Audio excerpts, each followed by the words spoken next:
Hey guys, it's Jason from ifinishedmybasement.com, and today I thought I'd show you a little bit about air compressors, how to hook them up, how they work.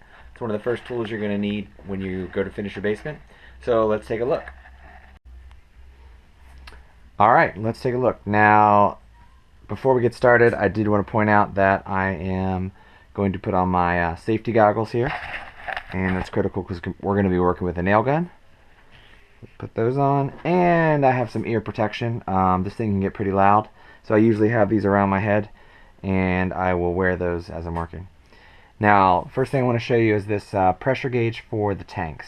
Okay, it's at 100 right now. I've already pre-charged it a little bit, but these are the tanks back here.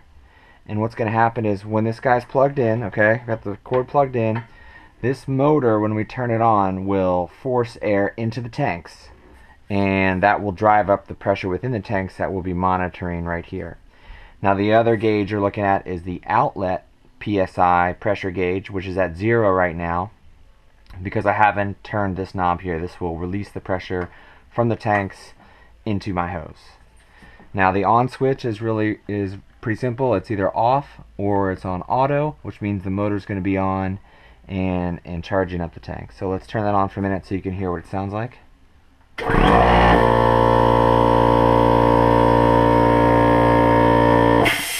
Alright, I don't know if you can get it across the video, but it is pretty loud, so you might want to warn your family before you fire that thing up for the first time. The hose itself looks like this on one end, and over here I have my brad nailer, and I'm going to connect the other side to that. This guy goes in first, and put this side down here. This guy's going to go straight into here. Okay. Sometimes those can be a little tricky to get on, but that's on there solid. And this thing is now ready to be charged. Not charged yet, but as soon as I turn this, you'll see this needle start to go up. And I want to get that around 100 or so. Alright, so now we're pressurized, so you gotta be real careful. If you pull the trigger right now and it was depressed, it would fire a nail. I think you can see some nails in there. So we're ready to go. This is my brad nailer. I'm just gonna take this trim board and nail it straight to this 2x4. Alright, there we have it. Nails now in there, no problem. You could hear that sound there. And then when we're done working with the tool, you want to decompress it by turning it the opposite way. You can hear that come down, and when that gets down, right around 0, you can then disconnect the tool again like that, okay, or this other side. You'll notice that the tanks themselves stay charged, so that's still at 100, and it'll stay that way unless I release the air or use it all up. So you can come back the next day and you'll just hook up your hose and then pressurize it again.